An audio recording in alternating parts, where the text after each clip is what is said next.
Welcome to Motions Monday, where we take an emotional word of the day, we define that word, we describe what it looks like in daily living, and we decide one solution to either reduce it, eliminate it, or increase it, depending on whether it's a healthy emotion or it's a negative emotion. Today's emotion can fall under both sides of the fence. We're looking at the emotion of anger. On one side of the fence, right? Anger can be an emotion that is a negative feeling, a feeling of hurt, bitterness, dread, antagonism towards someone or something that you feel that hurt you, that did something wrong to you, that cost you pain, or it made something that you cared about hurt, or you lost something as a result of what was done to you. Now, the reason the anger can be on both sides of the fence is that it can be a healthy thing to express and feel because it's indicating that something happened. Something happened in your heart, in your mind, something was broken, was hurt, was offended. It lets you know that, wait a minute, I'm feeling something that's not right here as a result of what I heard, said, done, experienced to me. It's letting you know that a boundary line was crossed, and that is always a good thing because you want to know when someone has crossed the boundary for you. Someone has impacted something that you believe in. Someone has caused you to feel cautious about them being around you, being around your children, being around your finances. Something took place that you have to pay attention to and make a decision about. That's what we talk about here on Monday Motions, is looking at making decisions.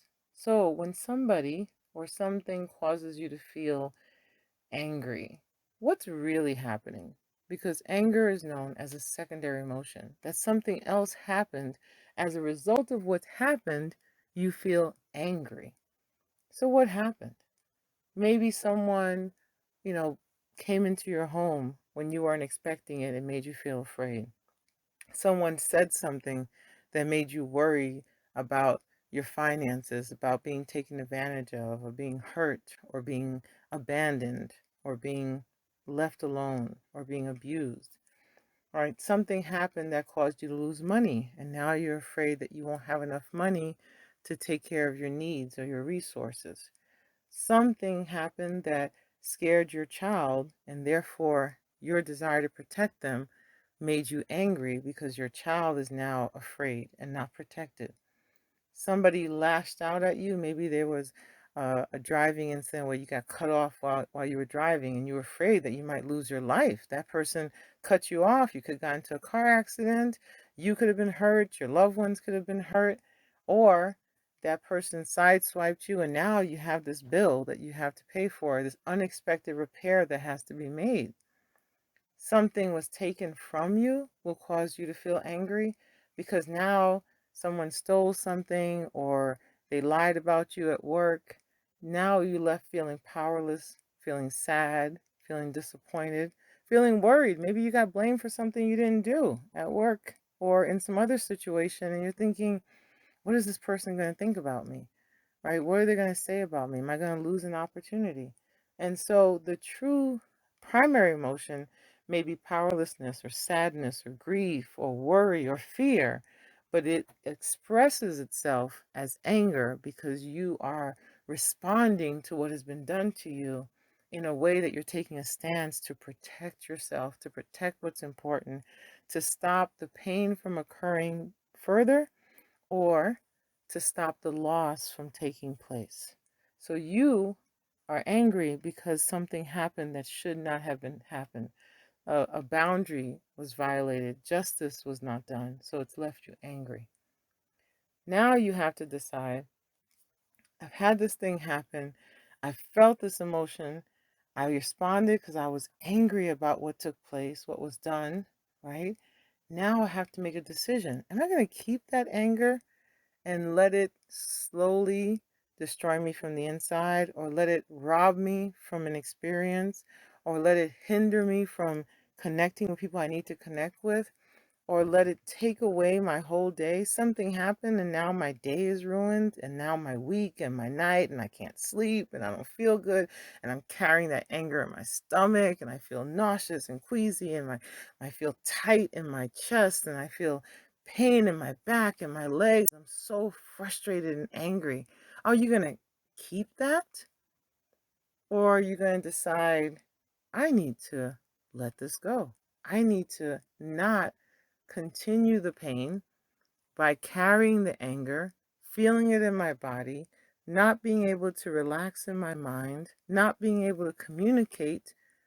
I need to let this go, not for just to let it go, but to deal with it, to acknowledge it, to bring change, to communicate with it, and then to choose to release it, even if once I've acknowledged it and communicated, I don't get the response I want.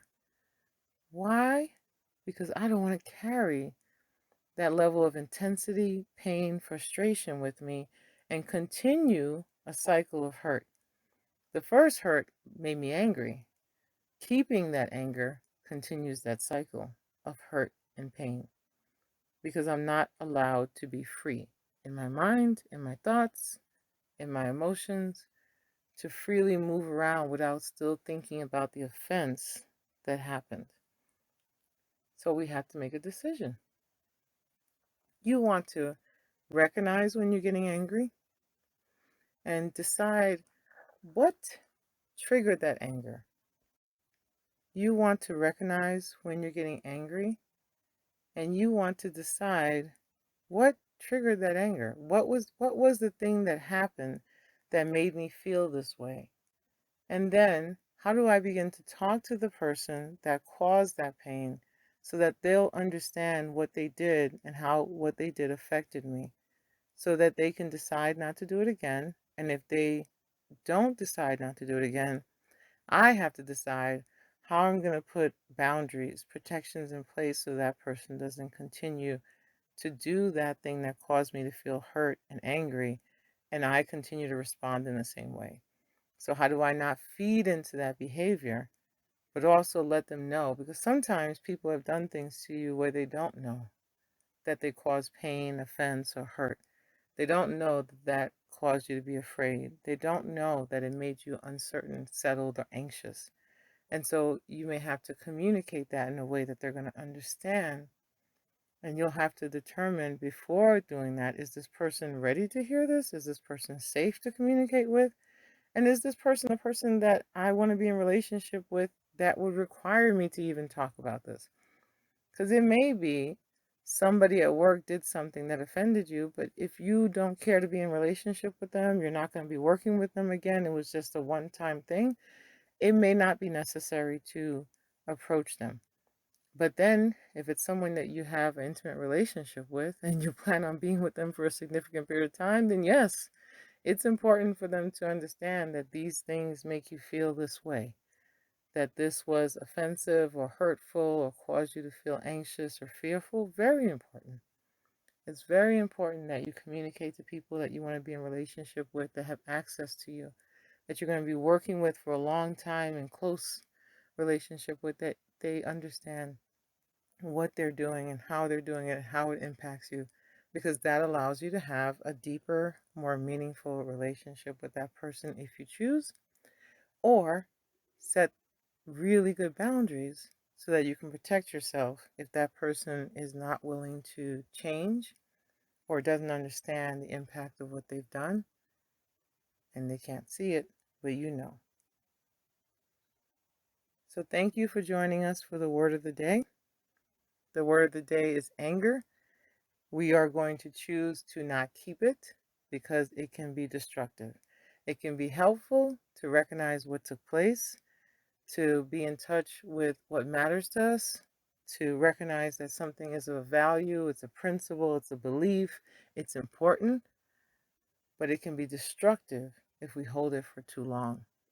Anger can be a wake-up call, it can be a weapon, and it can be fuel for passion.